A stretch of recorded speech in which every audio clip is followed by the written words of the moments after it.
Across the planet, more and more people are reporting with greater frequency, encounters with aliens. When we rounded that corner, after we dropped off that pavement, there was an object sitting on top of November 5 missile site that looked like, honestly, a Walmart supercenter in a sphere. And it was as bright as any sun that I've ever seen a picture of. Ghosts. Bigfoot. I think there is. Orbs. Forces messing with electronics. REM pod went off for a few minutes there. I'd like to hear what that sounds like on here and see if we can hear anything right before it goes off. So let's take a listen.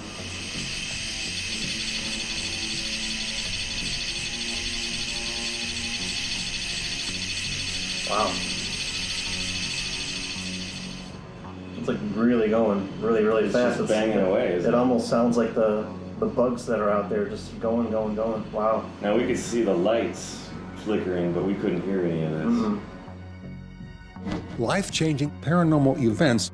Well, I sometimes felt like, even though I was being drugged through a ringer, I was also being taken under their wing.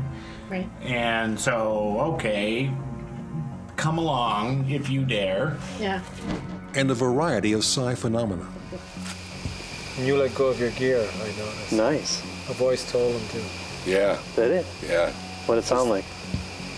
Sound like Ron? No, it just said, put away your camera. Yeah. It was a really, and I really don't, it's like I heard it, but I also felt it. Just put it away. Yep. Many occurring in a single geographical area we call a paranormal hotspot. So when you go into a power place, this is where we experience invisible nature, where we're able to perceive it or perhaps even interpret it in a visual way. In this series, we visit 5 reported paranormal hotspots to see if we can verify at least 4 kinds of occurrences of paranormal phenomena. And further, we will test the hypothesis that humans, to some extent, are creating these paranormal hotspots or Skinwalker Ranch phenomena. In this program, we travel to Cheyenne, Wyoming, which is called the most haunted city in the United States. Darn near every building downtown Cheyenne has a activity and a spirit. In Cheyenne, we will meet Jose and Angel and team up with them for a paranormal investigation of one of the most haunted buildings in the city, the Plains Hotel. What was the name of Rose's husband? Rob? Yeah. But Cheyenne is also one of the focal points with its nearby nuclear missile silos for providing strong evidence of the connection between alien UAPs, unidentified aerial phenomenon, and nukes. But it happened at many of the launch control facilities where the missiles would go into some kind of a ready launch position where they were just, all of a sudden, everything's as it's supposed to be, and all of a sudden lights start going off and these missiles act as if they're going to launch themselves or they just go offline. So in essence, when we go out to investigate these, there were times when there were vehicles or craft in the air. Lastly, we tried to solve the mystery of what happened to legendary Western killer Tom Horn's body. What we uncovered was amazing. Tom Horn probably had his last meal in this room. He was brought here from the sheriff's department the night before, or the day before his execution, and then he was taken from this room down through the steam tunnels, probably through the Atlas Theater and some of the other connected buildings, to probably the Trivoli building.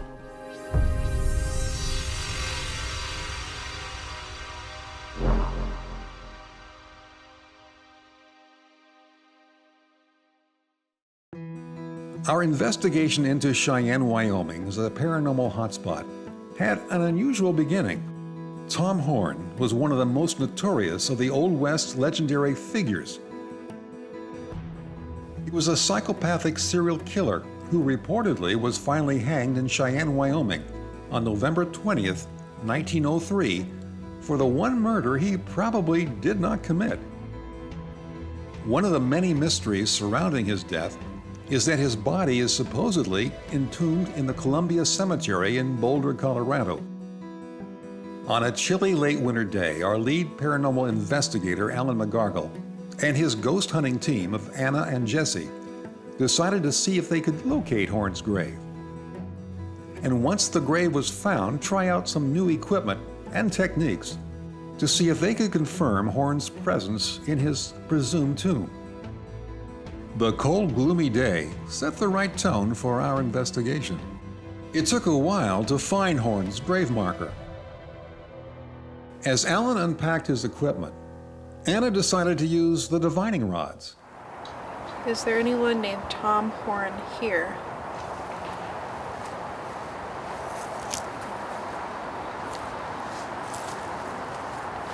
So that's a no. No Tom Horn. Nobody. Let's try asking if maybe Tom Horn could come. Tom Horn, can you come and speak with us?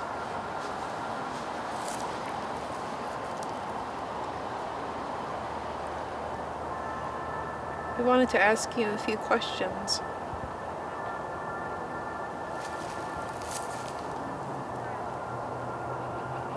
Ask if you're buried here.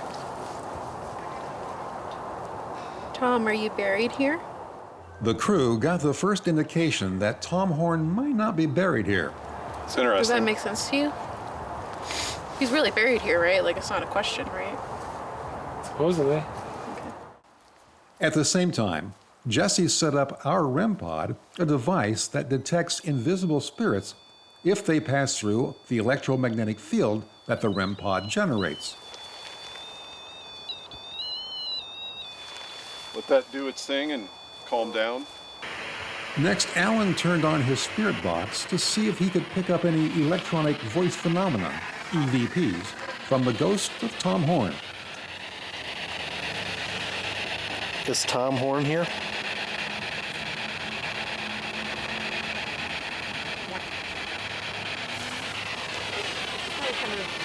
Yeah, I agree. Woman's voice. If Tom's not here, where is he? Indeed, voices were heard, providing something to analyze later. Is there anyone here with us right now? And if you are, you can come close to what you see on the ground here. Yeah, see if he's buried over here on the other side. Where? On the other side of... Is Tom in Cheyenne? Good. Good. Should we go to Cheyenne to visit Tom?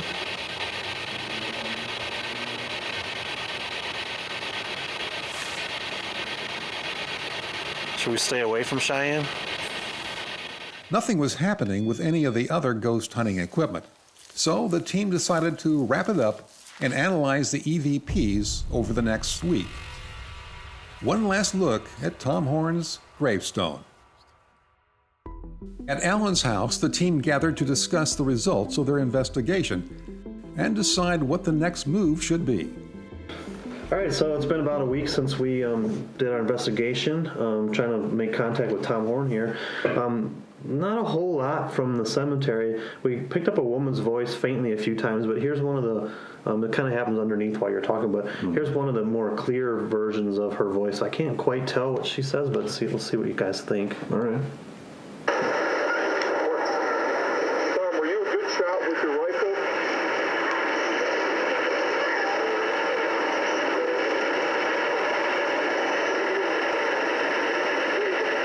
Do you know your best friend?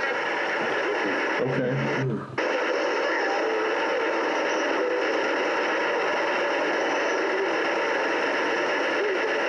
Do you know your best friend? So it sounds maybe like here?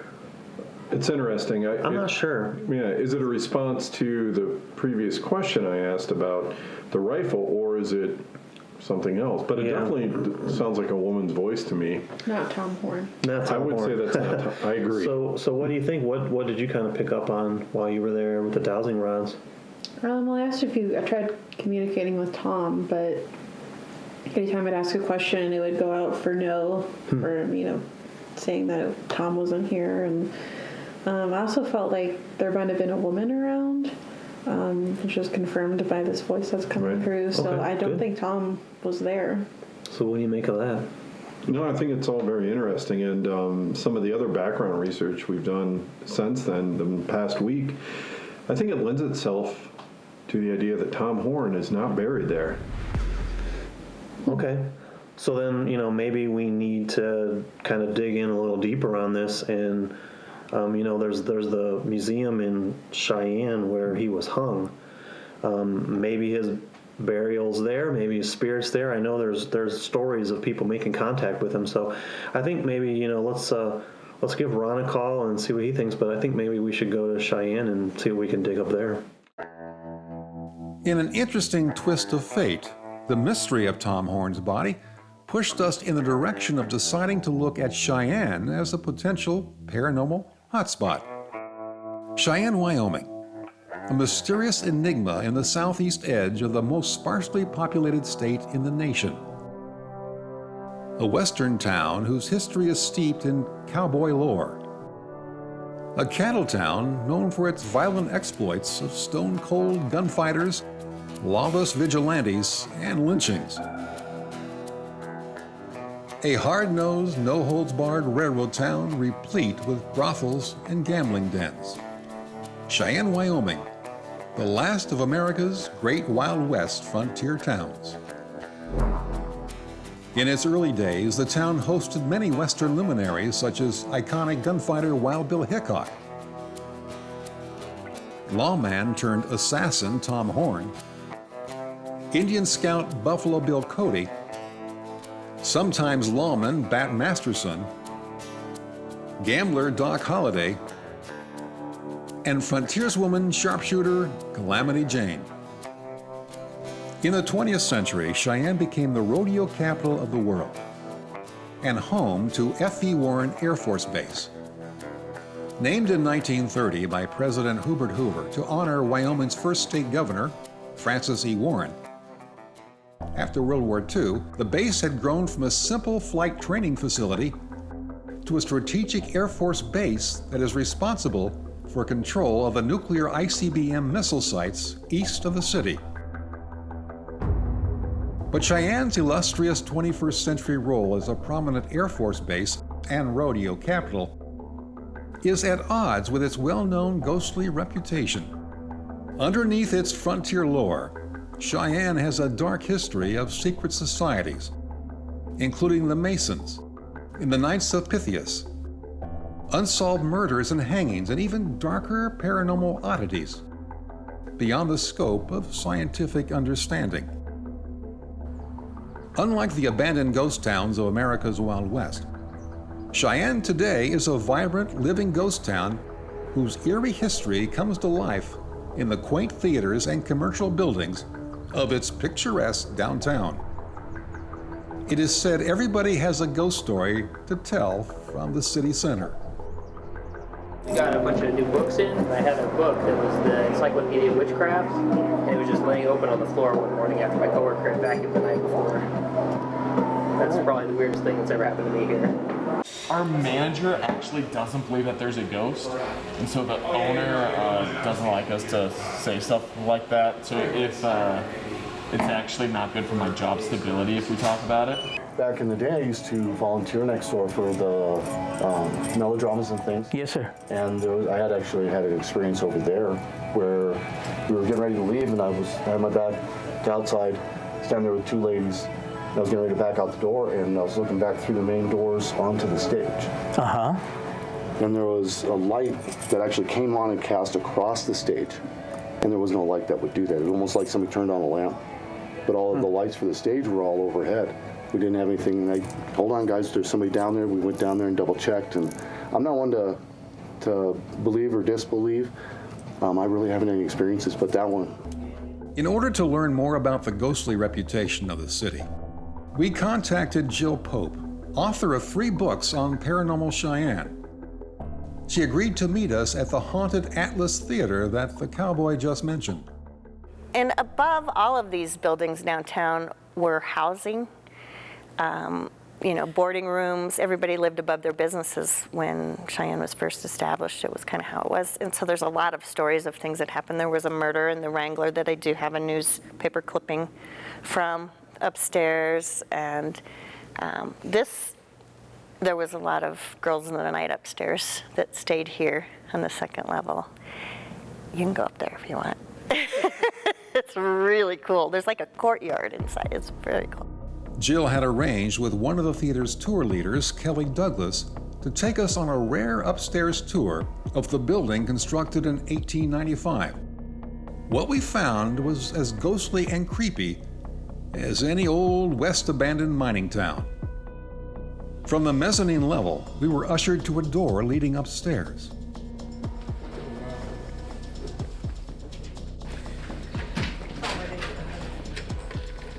See how it was like a boarding house and they would... Oh my God. In the room to the right, there appeared to be blood and blood spatter on the wall. We had one more flight of stairs to climb. As we did, Jill told us about the ghosts haunting the theater. We often have sightings of young boys in this building. Kelly showed us one last creepy feature.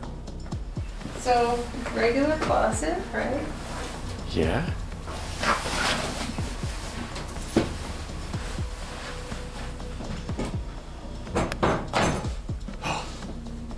No way.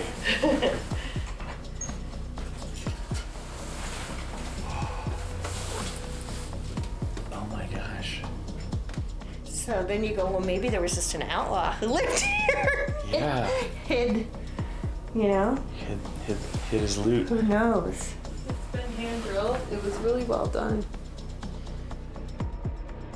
As we took a final look at this paranormal rich building, Jill pointed us to a couple of YouTube videos from FOG, Cheyenne's local paranormal investigation couple, videos of EVP recordings in the Atlas Hotel. Here they are. Is this your home?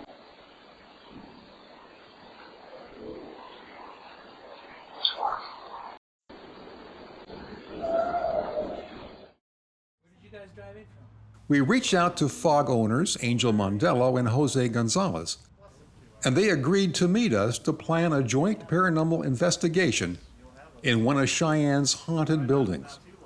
Both had early paranormal experiences in their lives. Angel is what we would call a sensitive. When I was 12 years old, before that I just thought everyone, could speak to the spirits that have passed. I grew up in an Italian family and we were very religious, so we frequently went to church and we would have to pray and everything, and I just thought that was something that went along with prayer and went along with our belief system, is that our family members that have passed and other family members that have passed can still speak to you. So when I was 12, I had a conversation with my father that also had those abilities, and he passed it on to me, and that's when he explained to me not everybody can do that, and that it's a gift that God gave you, and you have to keep it close to your heart. We can go all the way back to age 3, Grandpa Joe's house in Laramie, Wyoming. I've had the paranormal follow me pretty much my whole life. In short, my grandmother had died in 1977. I was roughly 3.5 years old, and we had slept in Grandma's bed. Grandpa was old school Yaqui Indian from Mexico, and so he slept on a little cot. And there was one night that I was laying there looking out in towards the kitchen. The dining room area had this doorway to the bedroom there, and there was this, out of nowhere, this bright blue flame just going from left to right, very slow. It didn't scare me, but it was like the color that you see like in a butane flame. And I remember my other grandmother, my dad's biological mom, telling me years later that I used to be afraid to be at Grandpa Joe's house because I would see and hear things. Well, as we lived in Laramie, almost every little place that we lived in, we had some type of spiritual activity. I was brand new to it, didn't know the equipment, didn't know the procedures or anything, and so I learned really fast. I caught on very quick, and it was amazing. We caught full body apparitions, we did a crossover, the spirits were very active that night, and they spoke to me, and so I relayed that to Jose, and then Jose would set up equipment accordingly as to where I said the activity was, and yeah, that crossover. So when the whole investigation was over with, I was like, wow, this is awesome. Does this happen every time? And they were like, no, this is amazing. Like, you took our team to the next level. This is our connection to the other side that we were missing. All these books that you've read on, psychic phenomenon, they talk about the spirit world as a thick magnetic fog from our world to theirs, these different realms. Oh, that's the fog. Finally came up with the name Paranormal Hunting Observation Group. Commissioned one of my friends, did a logo, all that. The rest is history. With the promise of a different kind of paranormal investigation, we met with Jose 2 weeks later. He agreed to take us on a walking ghost tour of downtown Cheyenne. I guess we're going to get started today by doing a quick little walking tour of Cheyenne. This area here is downtown, and apparently you guys are staying here at one of the haunted hotels, right? Yep. And so that's the Plains Hotel. If anybody's watching and want to know what that is. Some history there with most of the buildings in Cheyenne. Across the street is another building called the Whipple House. The Whipple House, back in the day when I was in high school, we used to hear a lot of stories there because I had a couple of friends that graduated with me, and when they lived in that home, the story goes that they had this entity that lived in that building with them. Oh, wow. They'd see shadows and all that typical stuff, but this type of energy ended up attacking the people. So much that the girl, I won't give her name, but she was coming up the stairs, and something that she couldn't see ended up pushing her back down the stairs. She got pretty hurt. She had to go to the hospital for it. Wow. Her brother was attacked at one time too. I think it tried choking him. I want to direct you a little bit behind you here. It's kind of hard to see. Past that Arby's sign over there, there's a house on the corner, and that house has all the brick glass there. Yeah. So years ago, a girl that I was dating, she worked with a guy at this salon, and he lived in that apartment complex there, is what it is now. And he lived there for a little bit of time, and almost every other night or so, he'd be woken up at 3 a.m. And somebody's pounding on the walls and all. He's like, look, I'm trying to get some sleep. So long story short, he goes and tells the landlord about it. So they got curious about some things. He's examining the walls one day, and he notices that it looks like there's some water damage in the wall. And obviously people want to always look out to make sure there's not any black mold or things like that. He lets the landlord know, and he's like, what the heck? So maybe it's animals in the wall. That's what they're thinking, right? They bump the wall, and little you know, some of it falls out. Well, as the landlord and then begin to examine a little bit more, they excavate a good chunk of the sheetrock that's on the wall, and they end up finding a guy buried in the wall. What? Yeah. Wow. They had to call the Cheyenne Police Department, and that was the story behind that. It was like, okay, so how long has this guy been in there? So in this spot here, I can kind of point out to where a lot of ghosts and other paranormal activity has been noted. Over there, the Metropolitan. This building across the street, the Electric Sabbath Tattoo, had some poltergeist activity. In the Idleman Hotel, there's been a phenomena of people being seen, shadow beings. In the basement of the Crown Bar, there's an opening there to the old tunnel system that is in Cheyenne. That's very famous for people going underneath the city. And across the street here is the Tivoli building. It was an old brothel at one time. And then as we go across the street, we're going to be able to see a couple more buildings. The last stop on our haunted downtown Cheyenne tour was the classic record store Ernie November. a building like many in Cheyenne where the paranormal action is below. When we're just coming down the stairs, I got down here to the floor where it's solid. Right. And I could still hear the stairs creaking like someone is walking. So I stopped to see who was coming behind me, and obviously there's nobody there. And now I definitely feel energy or something. Feel anything here? Yeah, that's happened before. Angel's picked up on that before too. And if you go right across there where the washroom is, that's where they've heard that on more than one occasion, that door be slammed shut when no one else is here. Yeah, there's definitely something. It scared people here, before. yeah. I want to draw your attention here to this door where they've kind of like a storage area. And there's a spot there that I found that is the wall is walled up from where they connected to the old tunnel system. Connecting all the downtown buildings was an underground tunnel system that is now walled off, perhaps based on paraphysical ley lines. What remains of the underground system is rife with paranormal activity, and this underground system will play an important role in giving us answers about Tom Horn's death and body. I took a series of pictures with that ball of light formed from the top of the table, went up along the wall, and then it dissipated into the top of the wall. After the tour, we agreed to gather, once darkness set in, at the Plains Hotel for a joint paranormal investigation and learn about their procedures for making contact with spirits. Earlier, Jill Pope sent us an amazing photograph from the hotel. So they were taking a lot of photos just, for the festivities.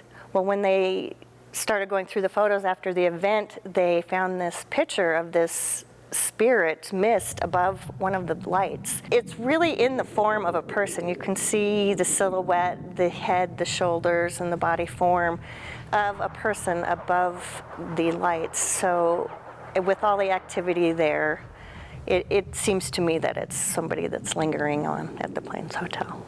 There has been so many stories over the years from a little boy that actually was killed in the basement when he was with his father doing work on a pipe that collapsed, and Rosie, who shot her husband on their wedding night because he was cheating already on their very first night together with a soiled dove. And there are tons of stories. There was a lady who committed suicide and jumped out of a 4-story window. So there's tons of activity, things being moved. There's a cowboy. Sometimes you'll wake up and find a cowboy sitting at the end of your bed. We arranged to rent for our investigation the most haunted room in the hotel, room 444, known as Rosie's room. In advance of bringing Angel up to the room, with the aid of their videographer, Casey, Jose set up his equipment as we learned about the story of Rosie. Room 444 was rented by a bride named Rosie and her groom. They were on their honeymoon when things went deadly.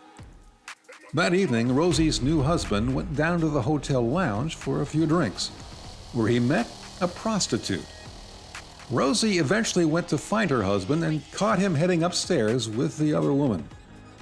In a fit of jealous rage, she killed them both using her husband's gun before eventually turning the gun on herself in room 444. We heard from Jill Pope when we did the ghost trolley tours about a lady and a man that had gotten married, and it was 1900s, early 1900s when it happened, and I just felt like what happened on those stairs, like when you go into the lobby and she killed her husband, her new husband with a lady of the night. So I did feel that, but we had already known about that, so it wasn't like something. So that's... I don't remember. Okay. Next, Alan led Angel and the video crew to room 444. So you familiar with room 444? No, Okay. I've never been in here.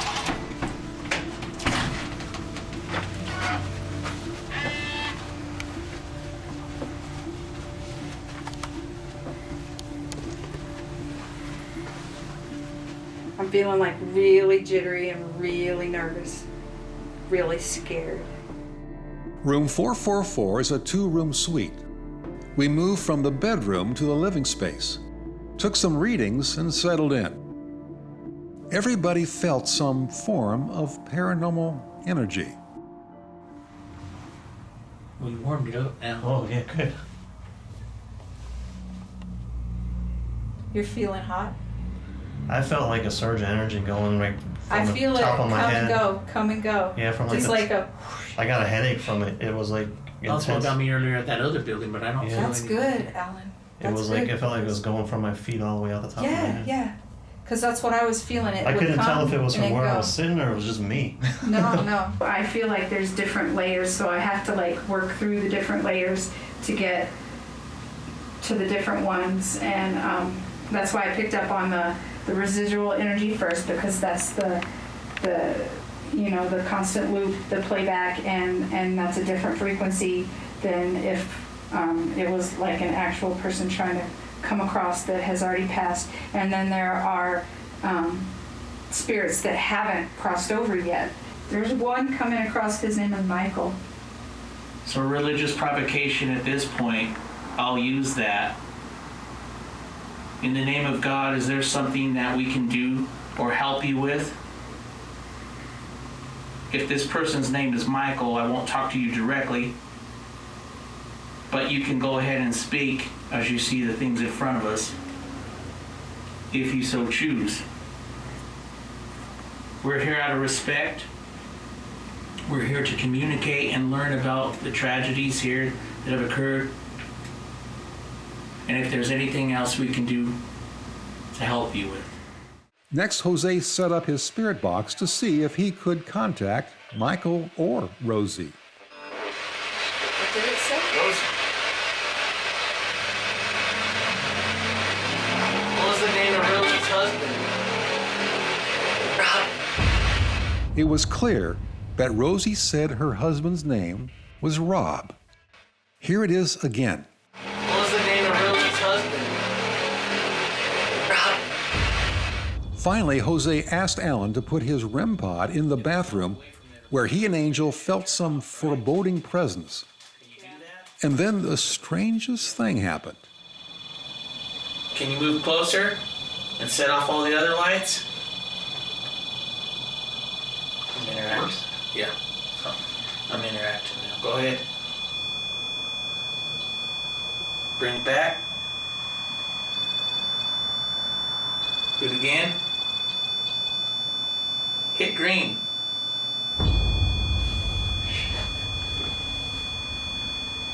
Can you trip it back to the other side? You like the green one, huh? I like that blue one. Can you show me the blue one? You get control of the box. I can't move it from here. If you would for me?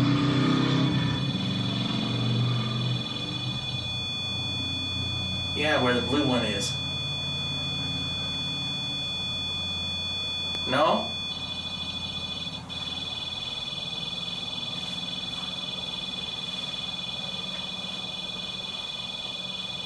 Since I can only see the light,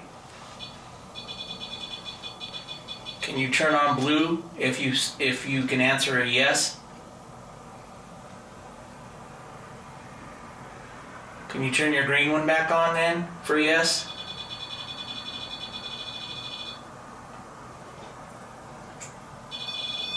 There's blue. Yeah, see, I like the blue. But you like the green. Can you play with the green one? Have you had to do this? No, I've never had to do this before. This happened to us at Dickens in the basement with Jonathan's Ovilus, his one, huh? We started manipulating it to answer yes or no with the lighting, and it worked with us. As long as I was close to it and going like this with my hand. Yeah. That's nice, thank you. If every building in downtown Cheyenne has some sort of ghostly paranormal presence or interaction, nearly everyone in Cheyenne also has some sort of UFO or alien contact experience. Not emanating from historic downtown, but associated with Cheyenne's F.E. Warren Air Base and the nuclear missiles it controls. In conjunction with the release of the now famous Navy pilot encounters with unidentified alien crafts, My gosh. They're all going against the wind. The wind's 120 miles to the west. Look at that thing, dude. the one-time director of the Advanced Aerospace Threat Identification Program, ATIP, Luis Elizondo, has now asserted there is a strong connection between alien intelligences and nuclear facilities. Some of the strongest evidence for this proposed connection between nuclear facilities and aliens takes place around America's nuclear missile launch capabilities, such as F.E. Warren's nuclear missile sites. In 2010, there was an outage, or the Air Force said it was like, a computer glitch where they didn't have control of the nuclear missiles. There's 50 missiles at 5 sites, and they didn't have control of those. Now, they reported that it was 59 minutes, but the staff, many of the staff members spoke out, the airmen, and said it was several hours on and off. And this happened in concurrence with UFO sightings above the missile bases.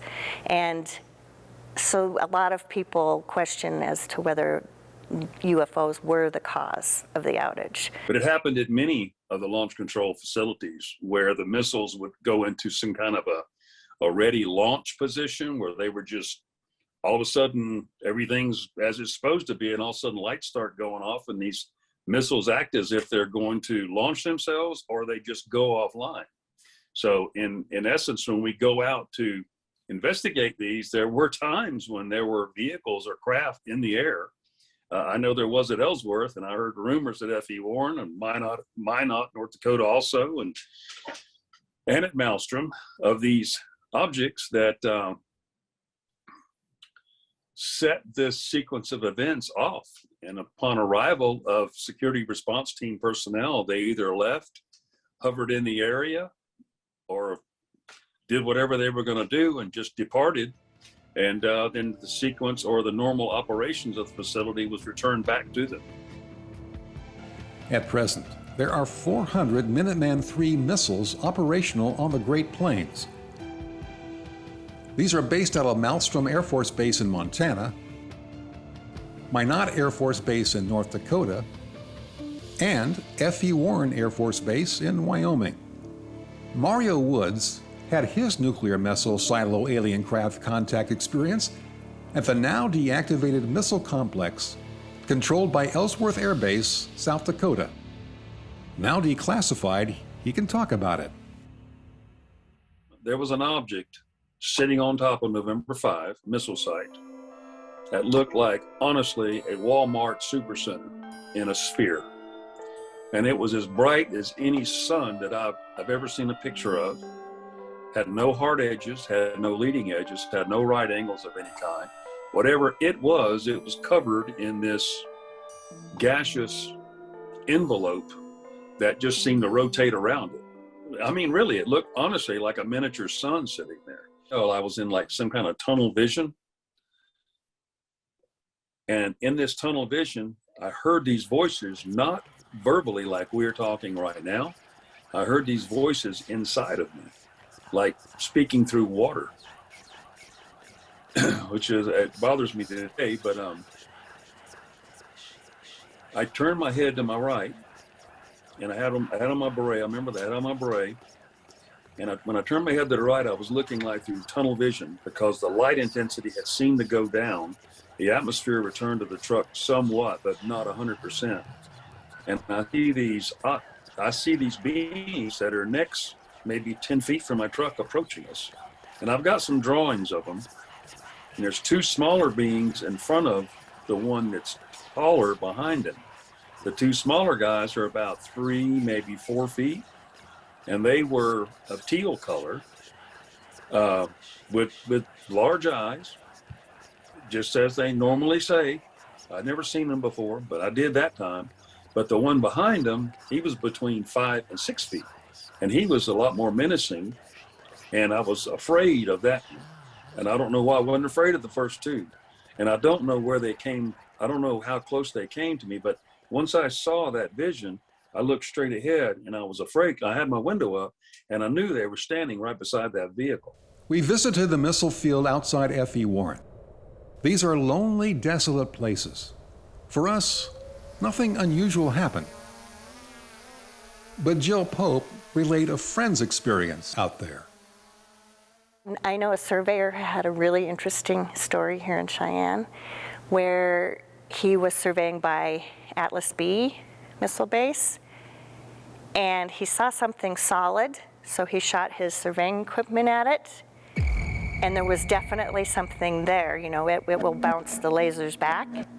It was 450 feet off of the ground, 700 feet from where he was standing, and it did not move. So we thought, well, could this be a weather balloon? But this equipment is state of the art, and it shows within a millimeter if this object has moved, the solid object, and it did not move. He took all the measurements, and he did it several times and from different angles, and saved all that data. Within a half hour, there were black helicopters flying around all above where he was. With many more accounts of airmen experiences like Mario's finally coming to light, if history is any kind of predictor, we can certainly expect more UAPs over Cheyenne's missile fields. But what about Tom Horn's death embodied that brought us to Cheyenne? An amazing coincidence occurred at the famous Wrangler store right next to the Atlas Theater. Yes, the Wrangler is an icon in Cheyenne, and it's a great Western store with a long history. And the staff often see the apparition of a cowboy meandering through, and many of them believe that that is the spirit of Tom Horn, who was a cattle detective and was the last man legally hanged in Wyoming in 1903. They say that when they go to the basement, they hear rattling chains, and the story is that he was kept there the night before he was hanged. As far as we know, nobody has been able to do a paranormal investigation in the Wrangler, including Jose and Angel. But when we stepped inside for a quick look, there was Martin standing as if he was a mystical spirit from the past waiting for us. Thanks for taking time to talk with us a little bit about what you know with Tom Horn and this building's history and all from Cheyenne's past. So my understanding is, I do know that all of the downtown buildings were connected through steam tunnels. See? So at one point, the sheriff's station was about a block over and up, I believe. Yep. And they brought him to this building to stay for the last night before they walked him through the steam tunnels down to in front of the Trivoli building. Oh, that connects us from the building across the street, doesn't it? Now that they're all blocked off now. Yes. But they actually have the room downstairs where they held it, if you'd like to see it. Absolutely, that'd be wonderful. Past the boots and clothes, Martin led us to a locked door in the back of the store. From there, it was down some tricky stairs to a dark room.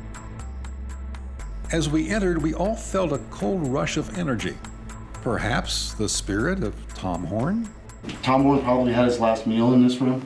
He was brought here from the sheriff's department the night before, or the day before his execution, and then he was taken from this room down through the steam tunnels, probably through the Atlas Theater and some of the other connected buildings, to probably the Trivoli building. Man, I bet he went through that doorway we just took a Yep. picture of down Yep, in the early November, because it's all connected to the same pathway. It is. So why was he held in this room? It was the closest to the gallows. Secure? Yep, it was a nice secure location.